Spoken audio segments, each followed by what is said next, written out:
Good afternoon, folks, on a fine autumn day in Washington, D.C. Secretary, as you all know, is in Haiti. I'm here, and I'm ready to take your questions. We got the better end of that. It's lovely this time of year in Haiti. Yeah, so Mark, in light of the fact that the debate tonight, I'm wondering if you would do me a favor. How would you rate from the State Department point of view, the Obama administration's foreign policy? Would you say it was, outstanding, the best the country has ever seen in its history, or just merely excellent?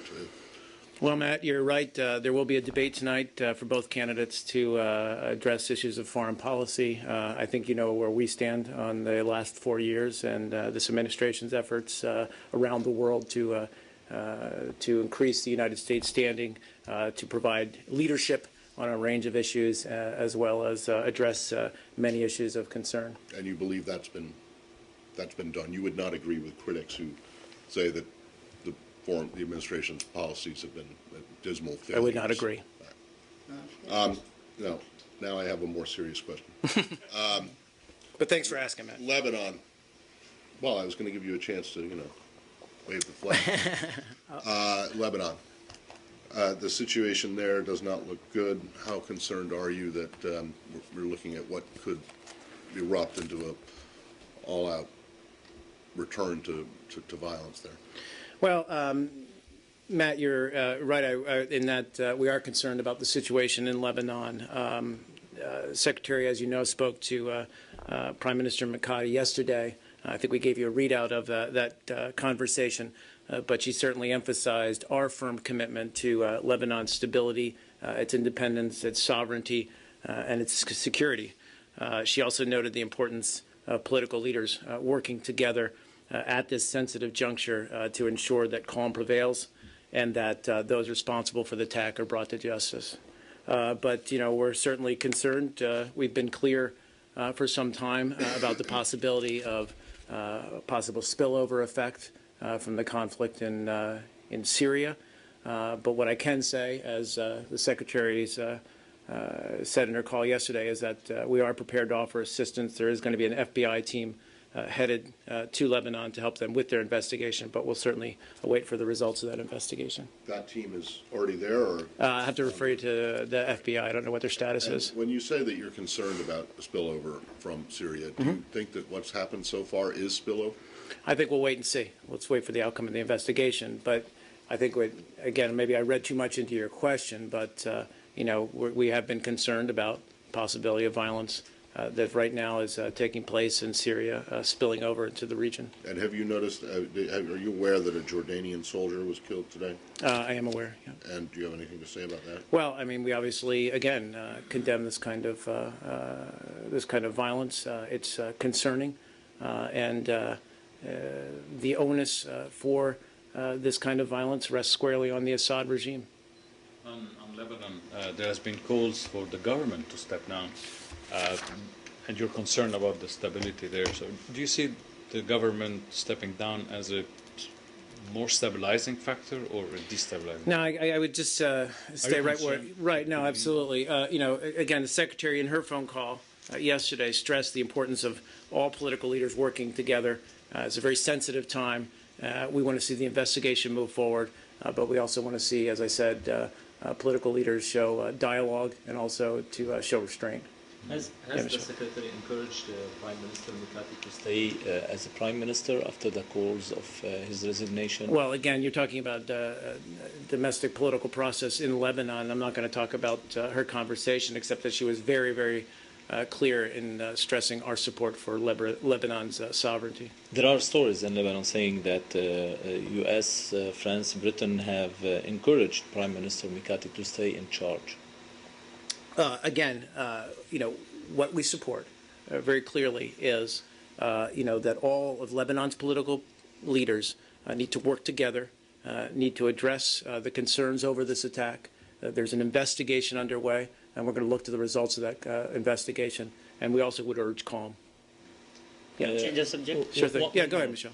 Opponents of Syria have blamed the regime in Damascus for the bomb that occurred last week. What do you think about this? You're talking about Friday's bombing? Yeah. Yeah. Again, I think we are where we are where we were Friday, which is that an investigation has been launched. We pledged our support through this FBI team that's going to help in the investigation. Let's wait and see the outcome of that investigation. But we've also had long-term concerns, as you well know, about Assad's flagrant disregard for Lebanon's sovereignty and relevant UN Security Council resolutions. I'm talking writ large now, but in terms of this investigation, let's let it run its course. Yeah. And the FBI, did they ask for this, or are you foisting your help upon them? I think we offered our assistance and they accepted, but I'd have to double check on that, whether they asked specifically for our help. Okay. I can take the question. Do you know if FBI team helped in the investigation of the Hariri assassination? I'll take that as well. Or have they, is there a history there? Yeah, that's a valid question. I'll find out. Not just in Lebanon, but elsewhere. You mean? I mean, the fact that there were no Americans killed. Right. Correct? But we have elsewhere in the world. I think there's been instances of FBI offering. Well, we've offered assistance, and countries have accepted in cases of terrorism. But let me get some specific details for you. Yeah. Sure. Did Pakistan share with the U.S. the report of its Abbottabad Commission, which was established after Osama bin Laden was killed in May last year? Frankly, we've just seen reports in the Pakistani press about the Abbottabad Commission report. As we've stated previously, we obviously share with the government of Pakistan a profound interest in finding out what kinds of support networks bin Laden might have had. So, we believe such a report, when it does finally get finalized and published, that it's an important for the American people and the Pakistani people to know. Do you agree with the assessment, which has also come up in the news reports, that no one in Pakistan knew about the presence of Osama bin Laden in Can you repeat just the first part of your question again? Do I agree with? Do you agree with the assessment of the report, which has appeared in the Pakistani newspapers and elsewhere, that no one inside Pakistan knew that Osama bin Laden is present in the city for the last 5 years? Again, we've not yet seen the report itself, so you're asking me to comment on press reports about the report's contents. So let's wait until we have the report, and then we'll be happy to comment on it. During these investigations, did the Pakistani team seek any information or assistance as part of the investigation from the U.S.? From the U.S.? Not that I'm aware. If that's different, I'll find out. Thank you. Yep. Different question on Pakistan. As for the shooting of this 14-year-old girl, Malala, now she's in UK for further advanced treatment. What do we learn from this shooting? And is there a message for anybody from this shooting that there is still terrorism is still there? Or? Well, the message couldn't be more clear. When you're talking about the right of young girls to receive an education, and the fact that these individuals, these terrorists, are looking to wipe out or stop these girls from access to education, access to their very basic rights. I think it was a clear message to the Pakistani people when it's clearly resonated with them, and I think it strengthened their resolve. Anybody from the administration had any conversation after the shooting with any Pakistani officials or ambassadors? Ongoing. I know, in fact, Ambassador Grossman was in Pakistan over the weekend, so I'm certain that was a topic of conversation. Thanks. Yeah, sure. In Syria, the Arab League is pessimist today about reaching an agreement on a ceasefire during this week. Do you still think that there is a hope for a ceasefire? I'm not going to lay odds either way. We've spoken out that we would support such a ceasefire. I'll leave it to Special Representative Brahimi to assess the chances and to give a readout of his meetings thus far. I believe he's been in Syria for a day now, so I'll let him respond to what he believes what might be the outcome of his conversations with the Syrian government. We do want to just condemn yesterday's car bombing near a police station in central, rather in the historic Bab Tuma district of Damascus that killed approximately 13 people, injured many more. We obviously condemn this kind of act that targets innocent civilians. Yeah, go ahead.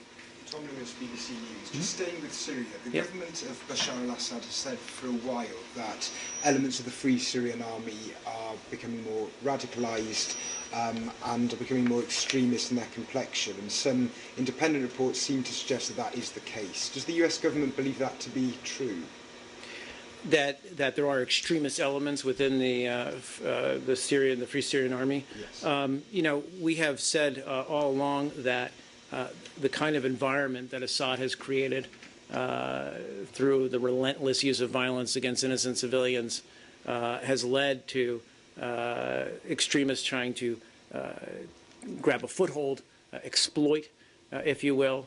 And again, the sooner Assad leaves, the better it is, frankly, for the Syrian people, so that a genuine, meaningful, democratic political transition can take place. How concerned is the US if that does turn out to be true? Well, we're obviously very concerned about, when we've seen it elsewhere in the world, but we've been very vocal about our concerns that the kind of environment that the Syrian government has created leads to these kinds of groups exploiting and trying to, as I said, gain a foothold.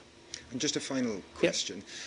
Does the US accept that had it been more explicit in its support for the Free Syrian Army, that perhaps there might not have been such an appeal to going maybe towards more extremist groups who are very well armed themselves? Not at all. Look, our stance from the very beginning has been we want to see a cessation of violence.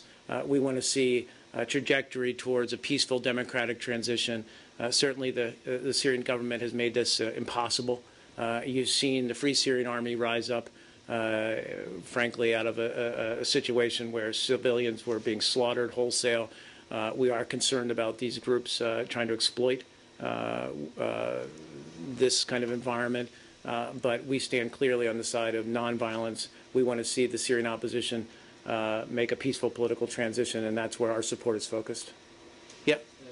The Vatican will send a delegation to Syria soon. Are you aware of this visit, and what do you think that they I am aware of it. I don't have many more details about it as to when they'll be there.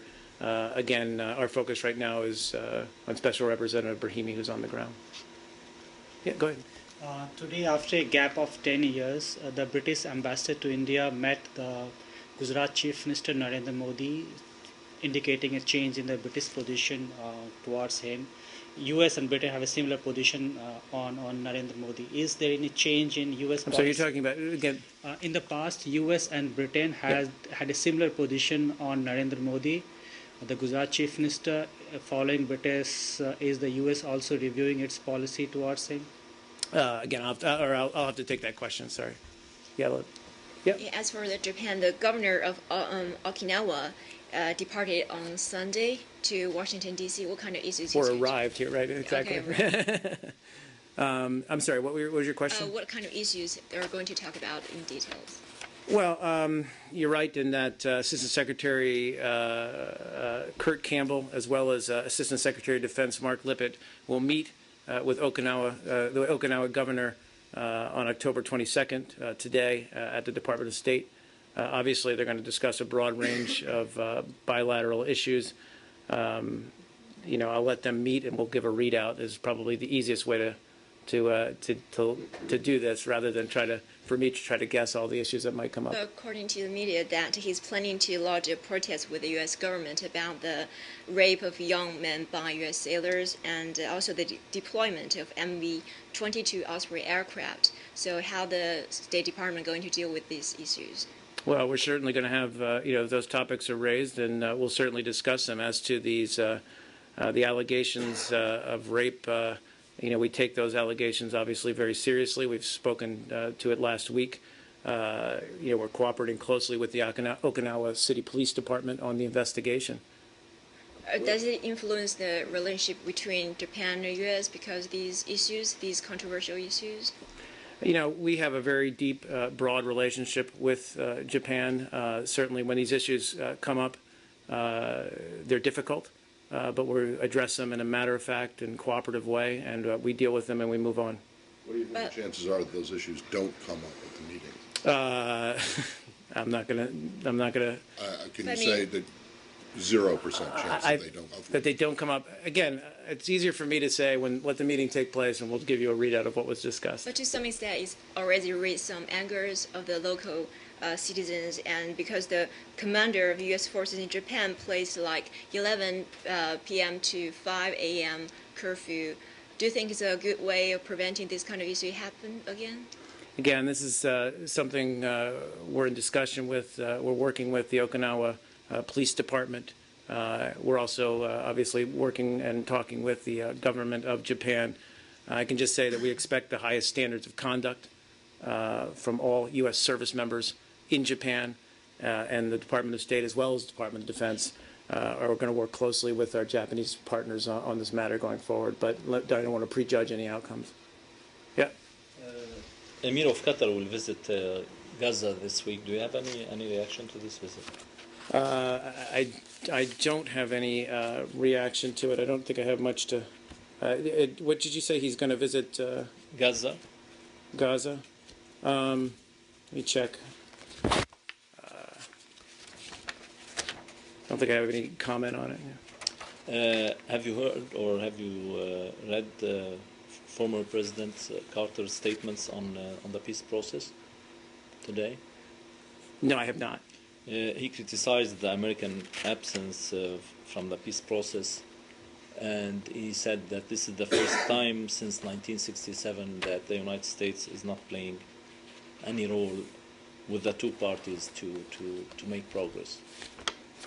Well, look, I haven't seen his remarks. I'm not going to. Actually, I did find we have seen reports about the possible visit to Gaza by Qatari senior officials, and our only comment would be that our position towards Hamas has not changed. We still view them as a designated foreign terrorist organization.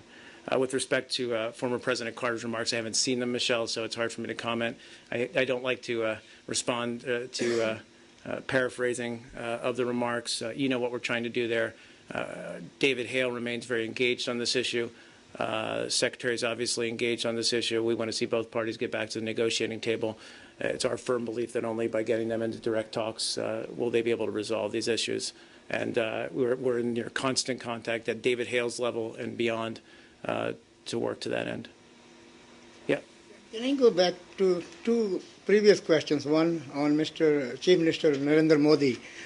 Question is that in the past, UK government, because of some misunderstandings about Chief Minister Modi's comments, they put him on the blacklist not to. Yeah, I don't mean to cut you off, Gail. I just don't know enough about the issue. So let me get smart, find out whether we have had a change in position, whether we have any reaction to this meeting, and I'll get it out to you guys, okay? And second, Matt's question, previous one, about foreign policy administration.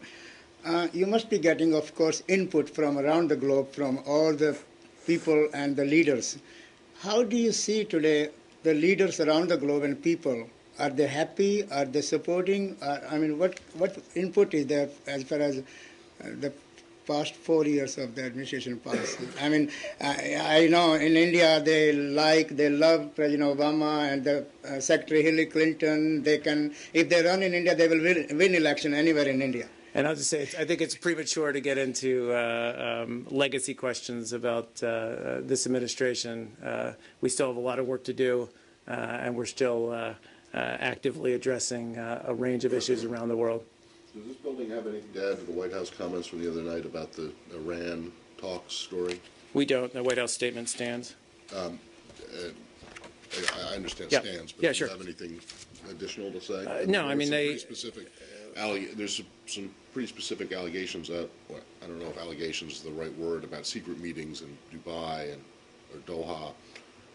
No, I mean, the White House statement was very clear the other night. We've not agreed to one-on-one talks or meetings with the Iranian government. Our focus remains on the P5+1 dual-track approach. Why you didn't agree? Again, you're asking why didn't we agree on? We simply said that story that appeared in the New York Times was not factually correct. Were there contacts about this? Sorry? Were there contacts about this? I'm not going to get into it. Matt? Is there what's the status of a new P5+1 round? Right. They had substantive consultations in September in New York. The political at the political director level, right? And High Representative Ashton are looking to be in touch with the Iranian government. We're going to continue consultations to ensure that we have a credible basis for those discussions. But there's nothing, I think, scheduled at this time. Right, but those consultations are on between Ashton and the Iranians are ongoing. Ongoing, but I don't believe there's been any. I don't think there's anything on the schedule. Right. If that's what you're asking. And then just move to Mali for a second. There's this meeting going on in Paris today or tomorrow or both. And apparently the French have decided to deploy some drones, surveillance drones, to the north. Do you have any view on this? I'm not aware of those reports. We obviously welcomed the United States participated in the African Union sponsored meeting in Bamako that took place on October 19th. Obviously, this was an important venue for the international community to discuss the ongoing situation, our concerns about Mali. I know that we are having meetings in Paris to find out how to best support what we believe should be an African-led approach to the crisis in Mali. We'll try to get a readout from those meetings. In terms of the drones, I haven't seen that, Matt, so I can't comment. What you say, you believe there should be an African-led approach, but are you comfortable with the French taking the lead from at least on the kind of western side of the equation? I think we're working with France and other concerned countries, to address the situation in Mali. Obviously, it's a matter of concern not just for us, not just for France, but for the region, and so it's going to take a collaborative approach, I think, and that collaborative approach should be, we think, correctly led by those countries in the region. Well, do you think that if you're talking about in the region, you're talking about ECOWAS? Yes, I'm talking about ECOWAS. Do you think that ECOWAS is capable of dealing with this? We would support an ECOWAS effort, yes. No, understood, but do you think that they're capable of dealing with it? With the right kind of support, yes. Right, okay. And so in terms of supporting that, are you comfortable with the French taking the lead on the outside support? Again, I don't know that you're asking me if we're comfortable with the French taking the lead. I think we are working with France collaboratively to address this situation. Who's taking the lead? We're certainly both concerned about the situation in northern Mali.